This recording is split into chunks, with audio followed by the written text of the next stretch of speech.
प्रणाम मित्रों, कुलदीप भगत online classes में पुनः स्वागत है आपका। आज अपन बात करेंगे मिस्र की सभ्यता। देखिए साहब, मिस्र की सभ्यता यूनानी इतिहासकार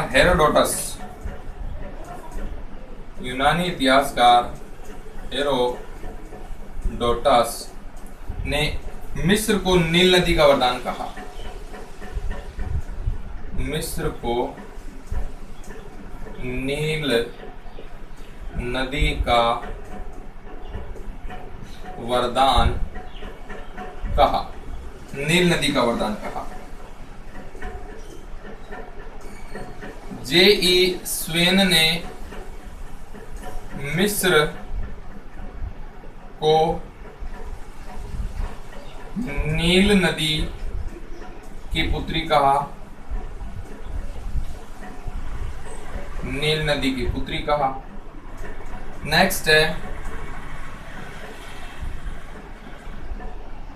मैक्स मूलर के अनुसार किसी भी प्राचीन सभ्यता में नारी को इतना ऊंचा स्थान नहीं मिला जितना मिस्र में मिला। यहाँ पर जो है ये देखते हैं अपन सामाजिक जीवन।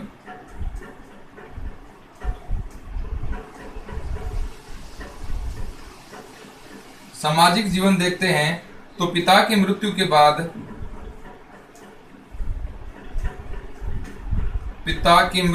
बाद संपत्ति का उत्तराधिकारी उसकी सबसे बड़ी पुत्री होती थी। नेक्स्ट है राजवंश में भाई बहन का विवाह होता था। राजवंश में भाई बहन का विवाह होता था। होसेपसूत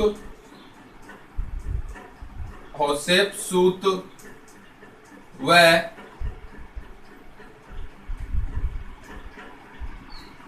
किलियापेट्रा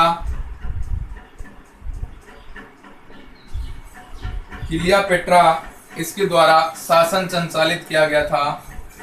शासन चलाया गया था। मिस्र के जो लोग थे यह श्रृंगार व आभूषण के शौकीन थे। नेक्स्ट है समाज है, यह 3 वर्गों के अंदर बटा हुआ था। 3 वर्गों में बटा था। कुलीन वर्ग, इसके अंदर राजवंश आता था। मध्यम वर्ग, इसके अंदर व्यापारी व बुद्धिजीवी आते थे।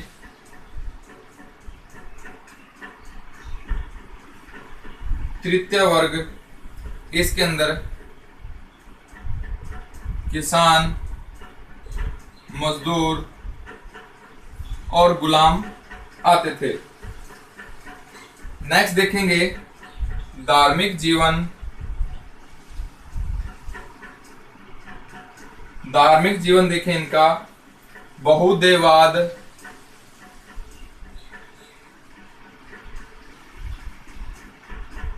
मानवीकरण, प्राकृतिक शक्तियों का मंदिर,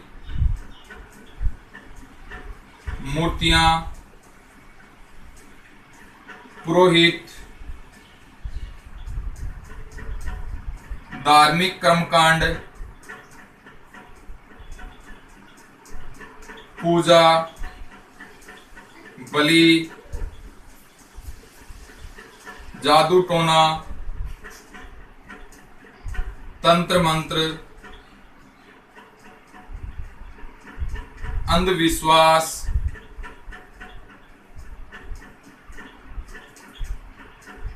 प्राकृतिक शक्तियों की उपासना,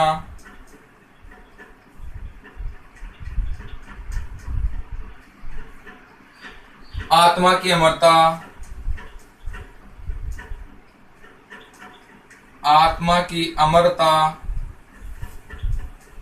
कर्मवाद और पुनर्जन्म में विश्वास। कर्मवाद और पुनर्जन्म में इनका क्या था साहब? विश्वास था। देखिए, मिस्र की सभ्यता, यूनानी इतिहासकार हेरोडोटस ने मिस्र को नील नदी का वरदान कहा। जे स्वेन ने मिस्र को नील नदी की पुत्री कहा। मैक्स मूलर कहता है किसी भी प्राचीन सभ्यता में नारी का इतना ऊंचा स्थान नहीं था जितना कि कहां पर है? मिस्र में है। सामाजिक जीवन देखिए, पिता की मृत्यु के बाद संपत्ति का उत्तराधिकारी उसकी बड़ी बेटी होती थी। राजवंश के अंदर भाई व बहन का विवाह किया जाता था। होशेपसूत व क्लियोपेट्रा जो महिला शासिकाएं थी, इन्होंने शासन चलाया था। मिस्र के लोग श्रृंगार और आभूषणों के शौकीन थे। समाज 3 वर्गों में बटा हुआ था। कुलीन वर्ग के अंदर राजतंत्र आता था या राजवंश आता था। मध्यम वर्ग के अंदर व्यापारी और बुद्धिजीवी आते थे। तृतीय वर्ग के अंदर किसान, मजदूर और गुलाम होता था। किसान, मजदूर और गुलाम होता था। धार्मिक जीवन देखिए, बहुदेववाद, प्राकृतिक शक्तियों का मानवीकरण, मंदिर, मूर्तियां, पुरोहित, धार्मिक कर्मकांड, पूजा, बलि, जादू टोना, तंत्र मंत्र, अंधविश्वास, प्राकृतिक शक्तियों की उपासना, आत्मा की अमरता, कर्मवाद और पुनर्जन्म में विश्वास, ये इनका धार्मिक जीवन था। आगे देखिए,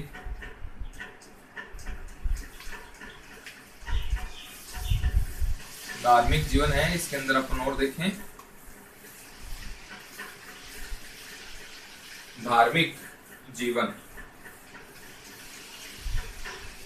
धार्मिक जीवन देखें आप तो देखिए, मिस्र वासियों का मुख्य देवता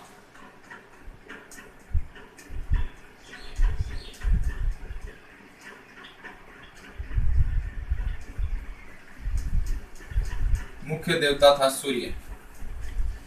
कौन था? सूर्य। सूर्य को रे या अमन भी कहा जाता था। नेक्स्ट है अमेन हेतप चतुर्थ, जिसे अखनाटन भी कहा जाता है। इसने एमन यानी सूर्य नामक देवता की पूजा को शुरू करवाया था और मिस्र के अंदर एक केशवरवादी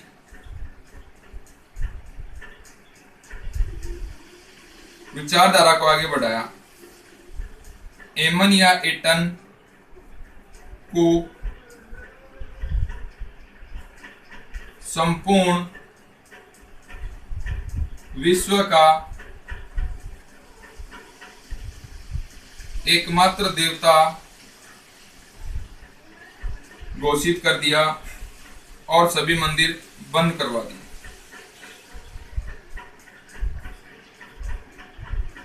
मर्तक संस्कार, इनका विश्वास था कि मरने के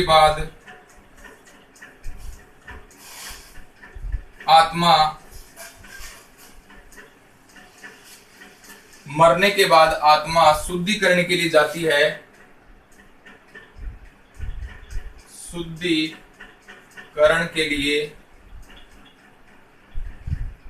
जाती है और उसी शरीर में आना चाहती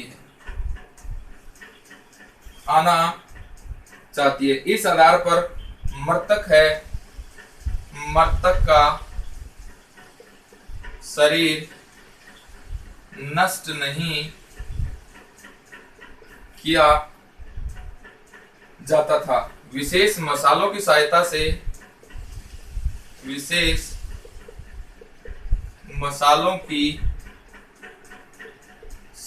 से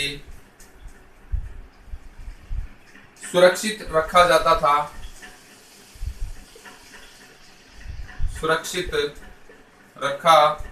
जाता था जिसे मम्मी कहते हैं, मम्मी कहा जाता है। इन सभी को विशाल पिरामिडों में, इन मृतक शरीर को विशाल पिरामिडों में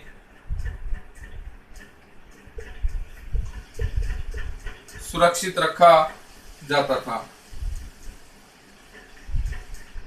फराहो, मिस्र के अंदर राजा को फराहो कहते थे। फराहो तुतनखामेन के पिरामिड से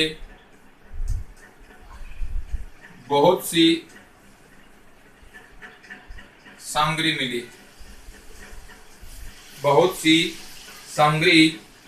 मिली है। आगे देखिए, अब अपन बात करें उद्योग धंधे। ये तो इनका धार्मिक जीवन हो गया। अब है उद्योग धंधे। मिस्र जो है यह है कृषि प्रधान देश था। किसानों ने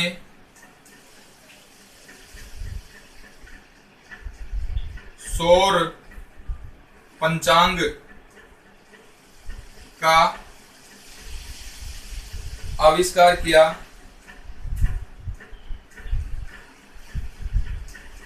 नदियों का पानी खेत तक लाने के लिए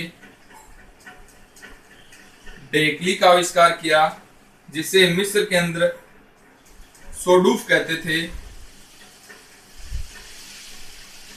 साडूफ कहते थे। पशुपालन में भेड़,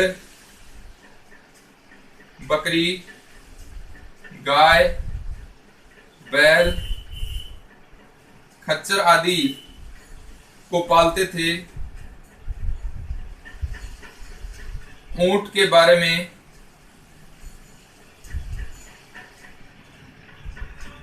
जानकारी नहीं थी इनको। ऊंट के बारे में क्या नहीं थी? जानकारी नहीं थी।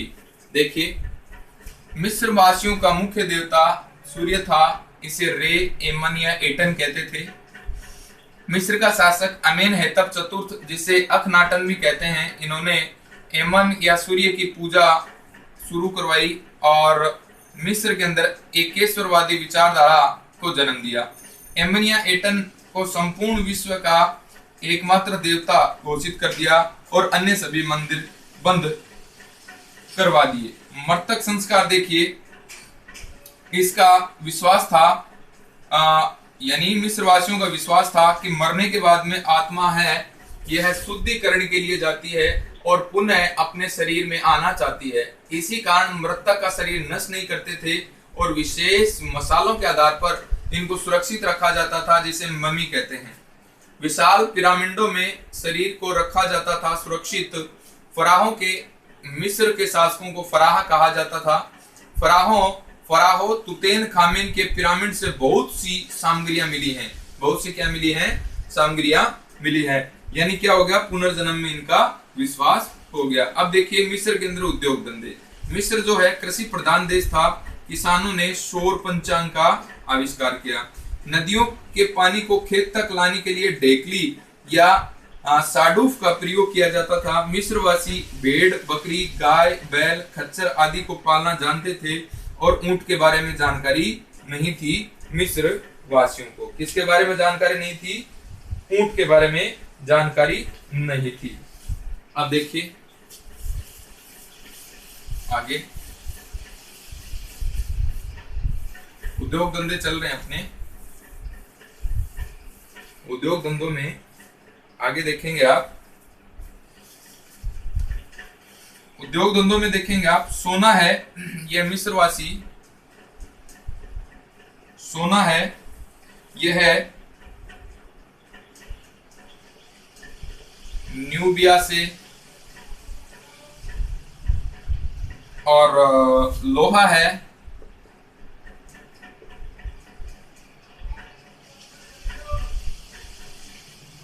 हिट्टाइट से,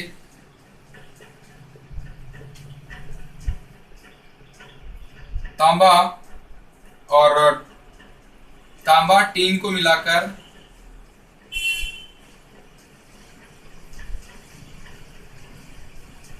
कांसा बनाना जानते थे। मिस्र ने पेपिरस पौधे की साल से कागज बनाया, और आगे चलकर अंग्रेजी भाषा का पेपर इसी पेपिरस से संबंधित है। व्यापार देखिए इनका, व्यापार है सूडान, मेसोपोटामिया, अरब और हड़प्पा या सिंधु सभ्यता के साथ में था। निर्यात क्या करते थे? खाद्य बर्तन, कांच की वस्तुएं, कागज और फर्नीचर। आयात क्या करते थे? लकड़ी, रंग, मसाले और श्रृंगार की वस्तुएं, श्रृंगार के सामान। समुद्र में चलने वाली नाव, समुद्र में चलने वाली नाव का आविष्कार सर्वप्रथम किसने किया? मिस्र ने किया। अब देखिए राजनीतिक जीवन।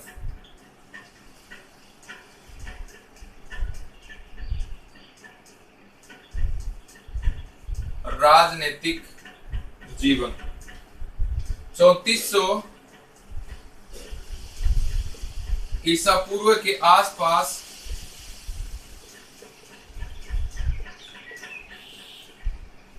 मेनिज यानी मेना ने मिस्र में राजनीतिक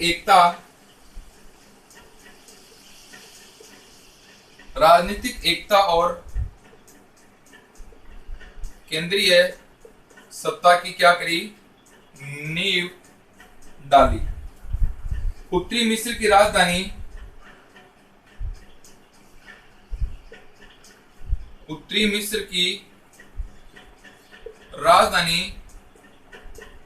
बूटो और दक्षिण मिस्र की राजधानी नेखेम। मेनिज राजा ने 3400 ईसा पूर्व में दक्षिण व उत्तरी राज्यों का एकीकरण किया और इसकी राजधानी नेखेम को बनाया। इसकी राजधानी है, एकीकरण किया और राजधानी मेफिस नगर को बनाया। मेनिज ने मेनिज ने 3400 ईसा पूर्व, सॉरी ये तो हो गया अपना। नेक्स्ट है मेनिज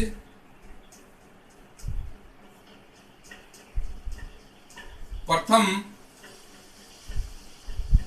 राजवंश का प्रथम राजा था।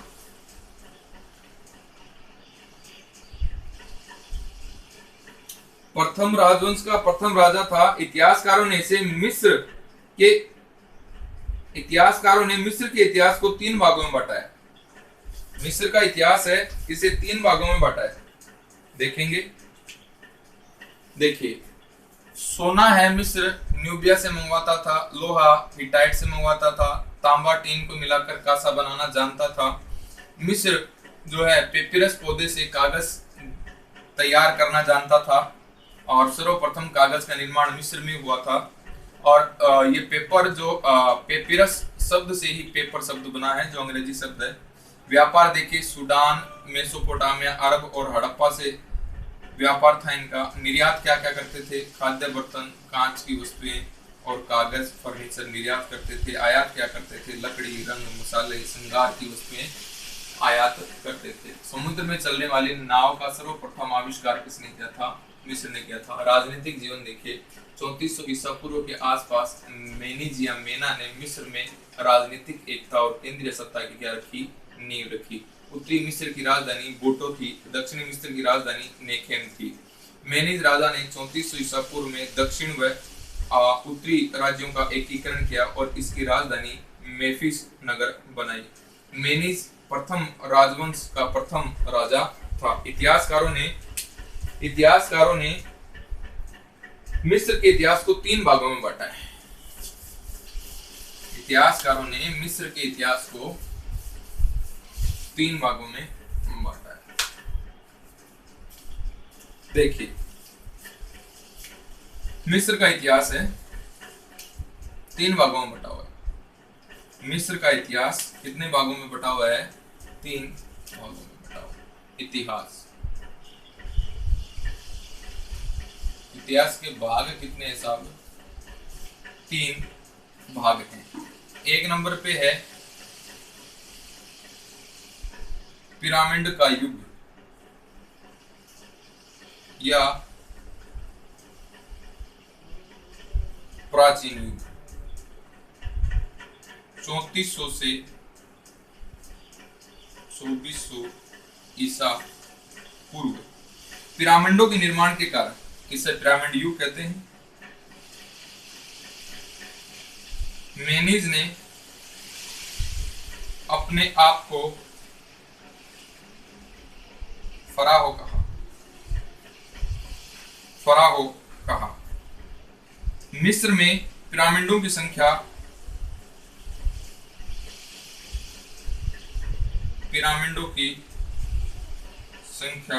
70 है। पिरामिडों के नीचे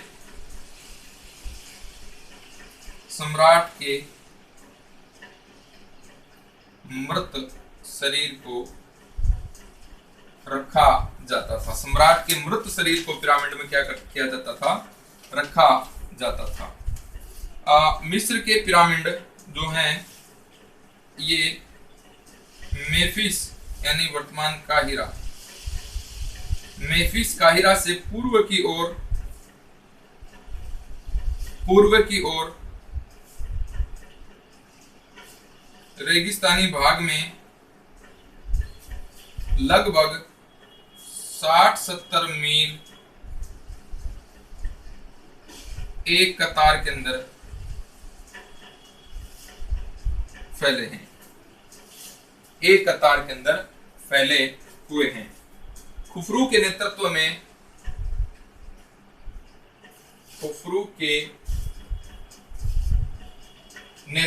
में मिस्र के चतुर्थ राजवंश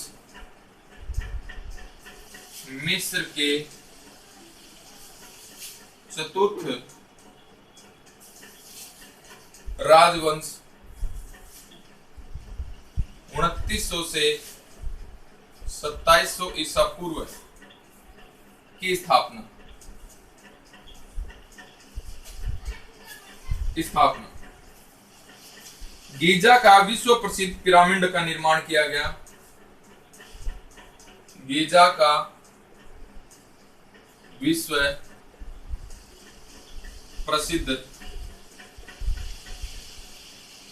पिरामिड का निर्माण खुफरू के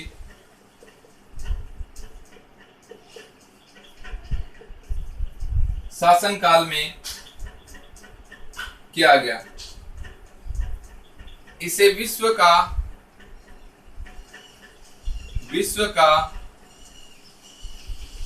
सातवां आश्चर्य कहा जाता है। सम्राट खुफरू के भाई खफरे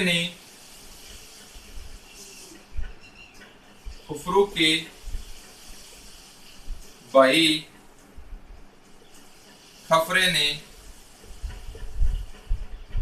गीजा के निकट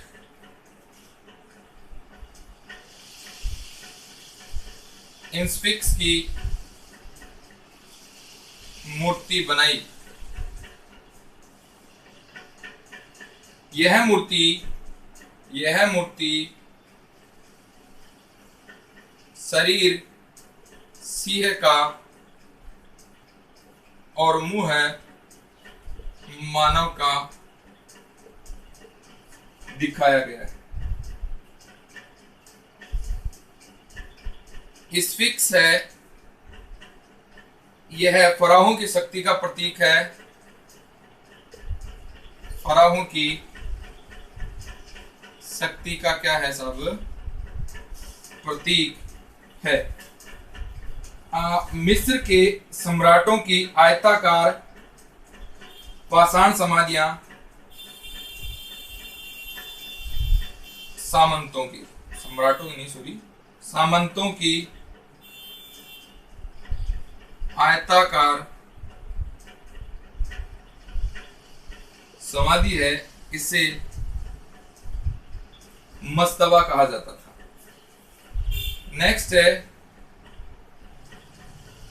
रोसेटा अभिलेख है। नील नदी पर स्थित सर्वप्रथम मिस्र की सभ्यता की जानकारी मिलती है। नील नदी पर स्थित है और इससे मिस्र सभ्यता की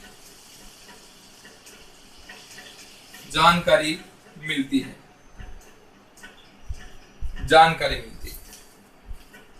आगे देखिए साहब,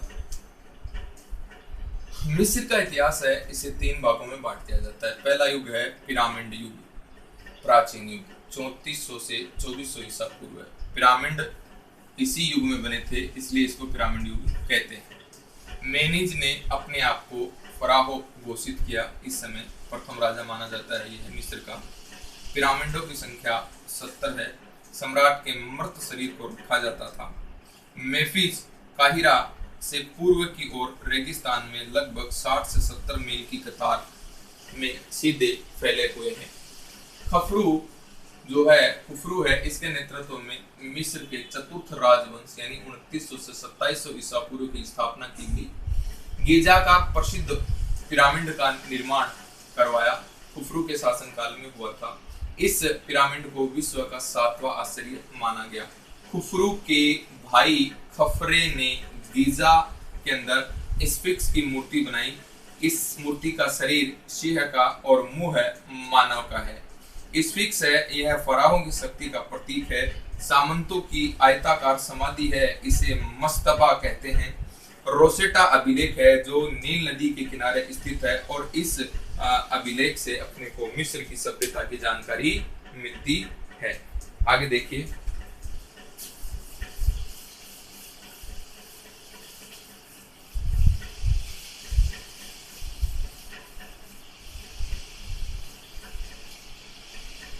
देखिए, साहब, तुतमोस थर्ड।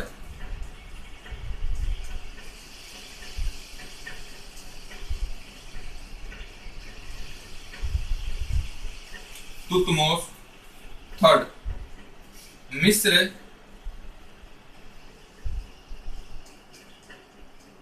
मिस्र के इतिहास में प्रथम सेना नायक, प्रथम विजेता और विश्व का प्रथम साम्राज्य निर्माता। आगे देखिए, इतिहासकार विल ड्यूरेंट इसने कहा तुतमोस III को प्राचीन मिस्र का नेपोलियन कहा। पिरामिड युग का अंतिम राजा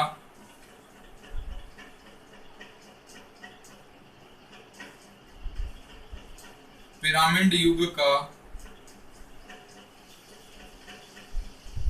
अंतिम राजा पेप्पीदित्य था।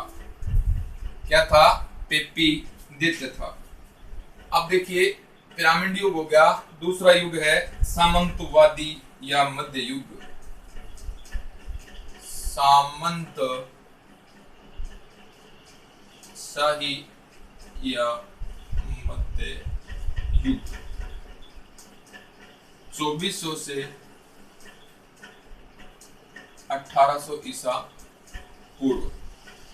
प्रारंभ में 11वें राजवंश, इसका जो प्रारंभ है 11वें राजवंश से माना जाता है। 11वें राजवंश के अंतिम दिनों में 11वें राजवंश के अंतिम दिनों में अमेनमेहेत नामक वजीर ने इस राजवंश का अंत कर दिया। वजीर ने इस राजवंश का अंत कर दिया और 12वें राजवंश की स्थापना की। 12वें राजवंश की स्थापना कर दी और 12वें राजवंश की राजधानी है ये थीबीस थी। कौन सी थी? थीबीस।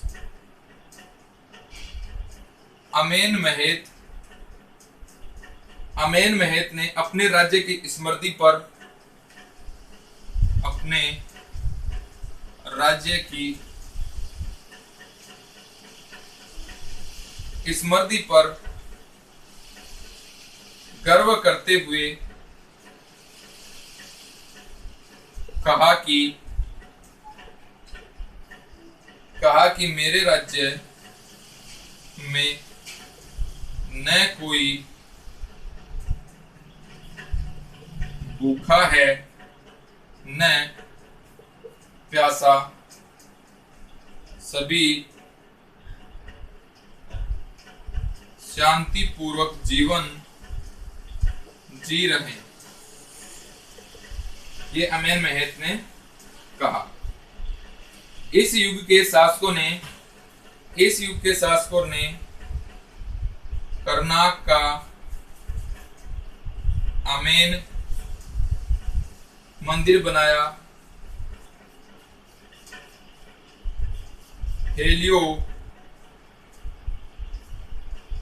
हेलियोपोलिस का रा मंदिर बनाया और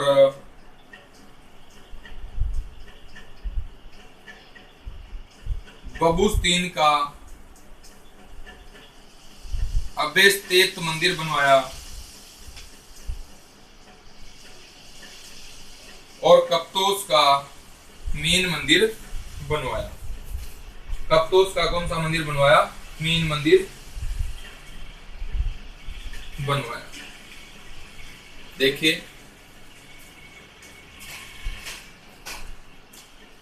तुतमोस थर्ड है। मिस्र के इतिहास में इसे प्रथम सेना नायक, प्रथम विजेता, विश्व का प्रथम साम्राज्य निर्माता माना जाता है। इतिहासकार विल डुरेंट ने तुतमोस थर्ड को प्राचीन मिस्र का नेपोलियन कहा। पिरामिड युग का अंतिम राजा पेपी द्वितीय था। तो पिरामिड युग समाप्त, पिरामिड युग के बाद में दूसरा जो युग समाप्त होता है, दूसरा जो युग शुरू होता है, ये सामंतशाही और मध्य युग है, 2400 से 1800 ईसा पूर्व। 11वें इसका जो प्रारंभ है ये 11वें राजवंश से माना जाता है। 11वें राजवंश के अंतिम दिनों में अमेन महत नामक वजीर ने इस वंश का अंत कर दिया और 12वें राजवंश की स्थापना की। 12वें राजवंश की राजधानी थीबिस थी। अमेन महत ने कहा, अपने राज्य की प्रशंसा करते हुए कहा, अपने राज्य की स्मृति पर गर्व करते हुए कहा कि मेरे राज्य में न तो कोई भूखा है और न कोई प्यासा, सभी शांतिपूर्वक जीवन जी रहे हैं। 12वें राजवंश के राजाओं ने करनाक का अमेन मंदिर बनवाया, हेलियोपोलिस का रा मंदिर बनवाया, बबुस्तान का अबेस्तेत मंदिर बनवाया और कप्तोस का मीन मंदिर बनवाया। आगे देखिए,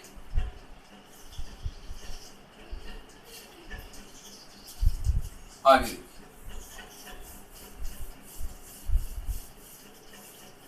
अपना है सामंतशाही जो राजवंश है, यह है चल रहा है। सामंतशाही राजवंश के अपन बात कर रहे हैं।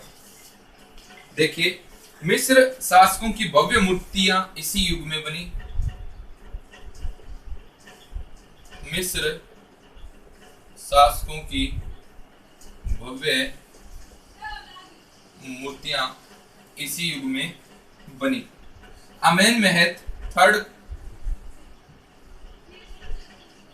अमेन महत थर्ड के काल में हवारा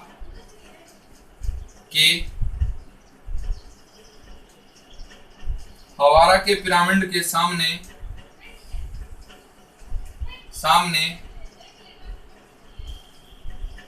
इतिहास प्रसिद्ध गोल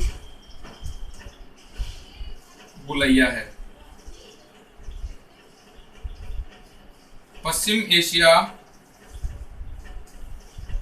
एशिया की हिक्सस जाति के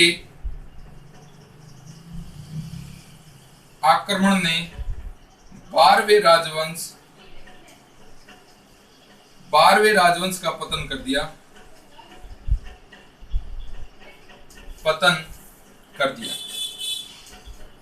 अब तीसरे नंबर पे अपन बात करेंगे। ये तो बात होगी आपकी। तीसरे नंबर पे आपका जो टॉपिक आएगा, सामंतशाही युग का अंत हो गया। अब है तीसरे नंबर पे है, ये है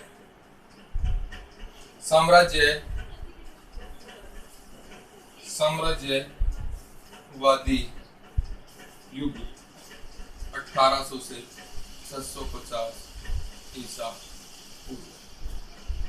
नवीन राज्यकाल, नवीन राज्यकाल 18वें राजवंश में मिस्र के इतिहास में साम्राज्य युग का प्रारंभ हुआ और यह 18वें राजवंश से मिस्र में साम्राज्य युग का क्या हो गया, प्रारंभ हो गया।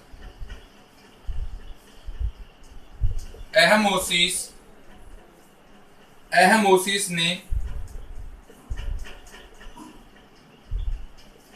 विकास जातियों को मिस्र से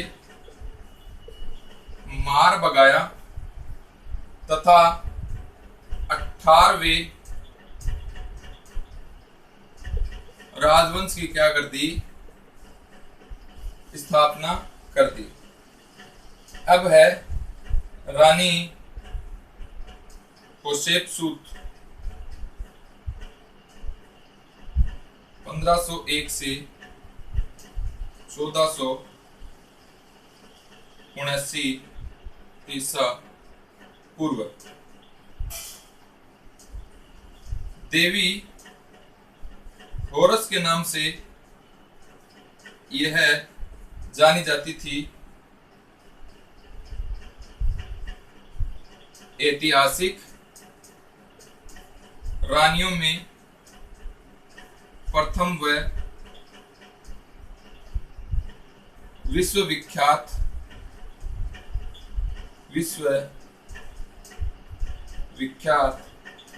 महारानी थी। इसने लक्सोर के महान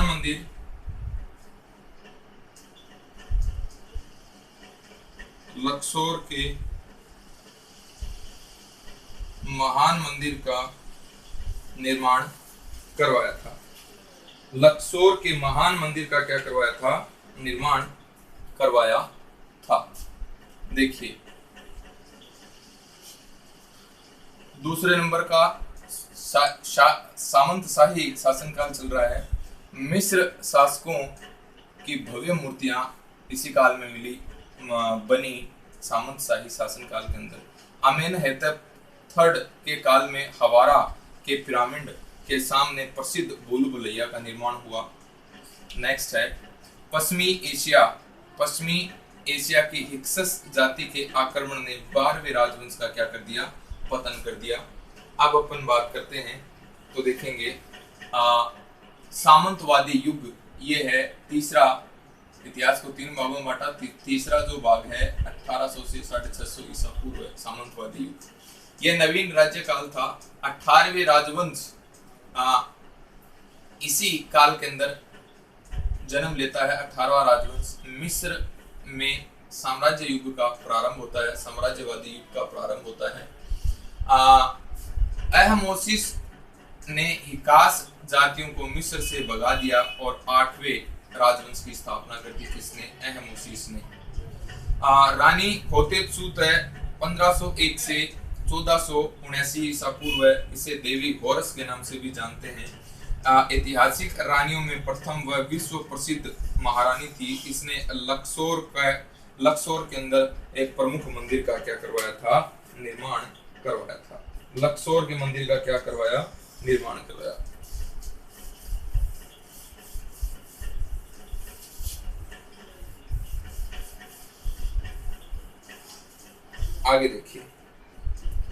आगे देखिए थॉटोमस थर्ड 1479 से 1447 ईसा पूर्व। इसे मिस्र का नेपोलियन भी कहा जाता है। आमेनहोतेप थर्ड है 1411 से 1375 ईसा पूर्व। इसका काल मिस्र के इतिहास का स्वर्णयुग कहलाता है। इसे मिस्र का शाहजहां भी कहते हैं। इसने उपाधि धारण करी थी रजत राजा की। अब है आमेनहोतेप चतुर्थ 1375 से 1358 ईसा पूर्व। एक नया धर्म चलाया इसने। इसने एक नया धर्म चलाया,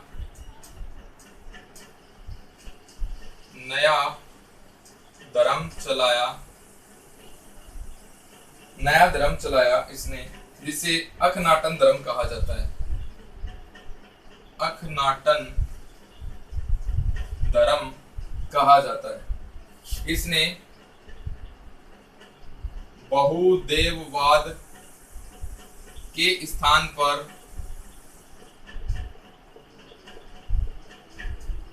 एकेश्वरवाद का प्रचलन किया। सूर्य देवता का नाम एटन रखा। मानव जाति के अंदर यह प्रथम मानव माना जाता है। इन्होंने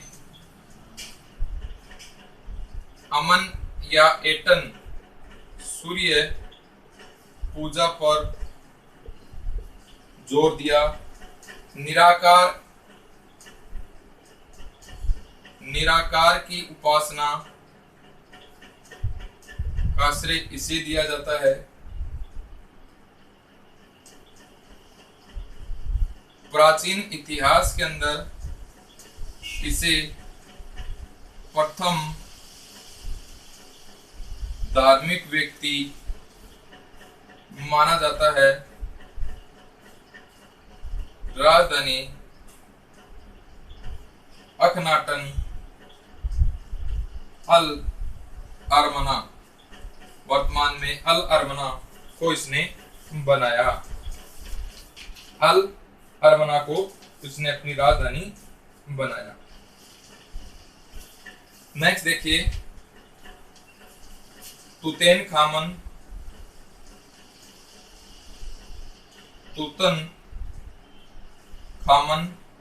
इसने अपनी राजधानी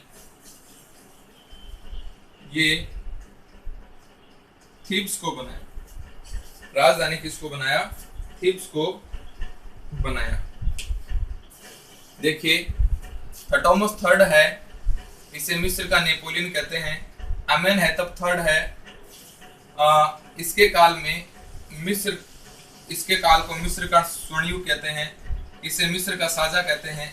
इसने रजत राजा की उपाधि धारण करी। अमेनहेतप चतुर्थ है, इसके समय देखिए क्या क्या महत्वपूर्ण बातें होती है। इसने एक नया धर्म चलाया जिसे अखनाटन धर्म कहते हैं। इसने बहुदेववाद के स्थान पर एकेश्वरवाद पर बल दिया। सूर्य की एटन के रूप में पूजा की इसने, और मानव जाति का यह प्रथम मानव माना जाता है। एमन या एटन सूर्य की पूजा पर जोर दिया इसने। निराकार की उपासना का श्रेय इसी को जाता है।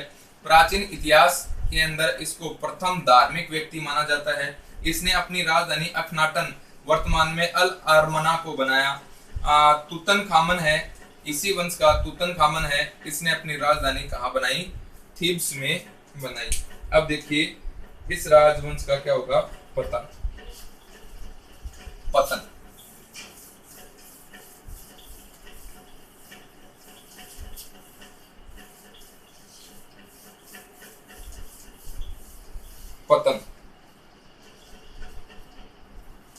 पतन में देखिए आप,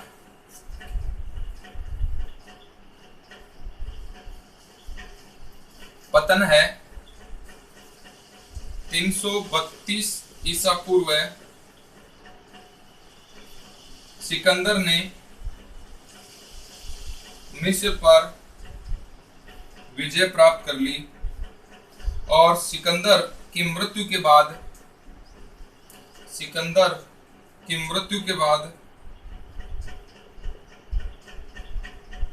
पिटोलेमी राजवंश की क्या हुई? स्थापना हुई। 30 ईसा पूर्व साम्राज्ञी क्लियोपेट्रा की मृत्यु के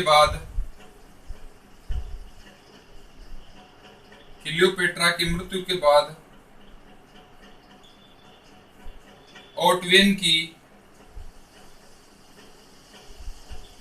अधीनता में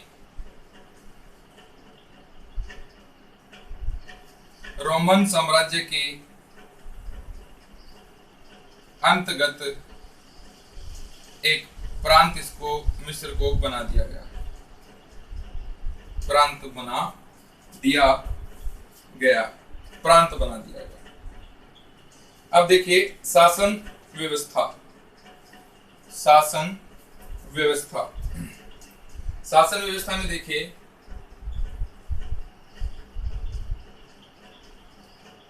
शासन व्यवस्था है, इसमें देखिए मिस्र के शासन संचालन के केंद्र बिंदु में सम्राट था। सम्राट को फराहो भी कहा जाता था। प्राचीन मिस्र की शासन व्यवस्था को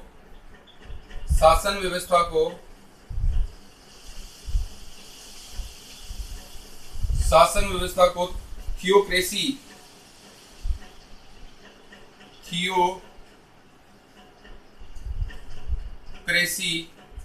यानी धर्मतंत्र कहते थे। धर्मतंत्र कहा जाता था। फराहो शब्द है, यह हिब्रू भाषा का इसका प्रयोग मिस्री भाषा के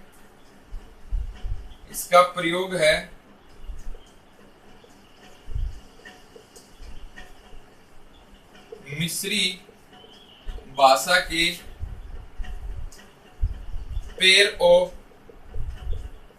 शब्द के लिए किया, जिस पेर ओ शब्द का अर्थ होता है बड़ा घर। मिस्र सम्राट अपने आप को रे का पुत्र मानते थे। सम्राट अपने आप को रे यानी सूर्य का पुत्र मानते थे। अधिकारियों की समिति होती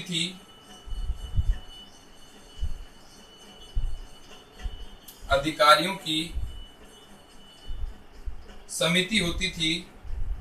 जिसे सरू कहते थे। ये राजा की प्रशासनिक कार्यों में मदद करती थी। राजा के प्रशासनिक कार्यों में मदद करती थी।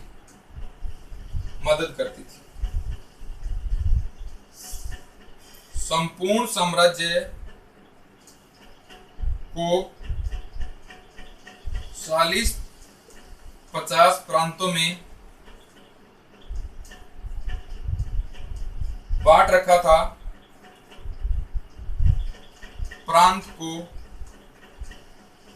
नोम कहा जाता था। प्रांतीय सूबेदार नोमेन या नोमार कहलाते थे। उपज का 1/4 व 1/5 भाग कर के रूप में दिया जाता था। देखिए पतन देखिए मिस्र का 332 ईसा पूर्व सिकंदर ने मिस्र पर आक्रमण किया और विजय प्राप्त कर ली। मिस्र की मृत्यु के बाद में यहाँ पर पोटोलेमी राजवंश की स्थापना हुई। 30 ईसा पूर्व साम्राज्ञी क्लियोपेट्रा की मृत्यु के बाद यहाँ पर ओटोवियन के अधीनता में रोमन साम्राज्य है, इसके अंतर्गत मिस्र को एक प्रांत बना दिया गया। शासन व्यवस्था देखिए, शासन की केंद्र बिंदु में सम्राट या फराहो होते थे।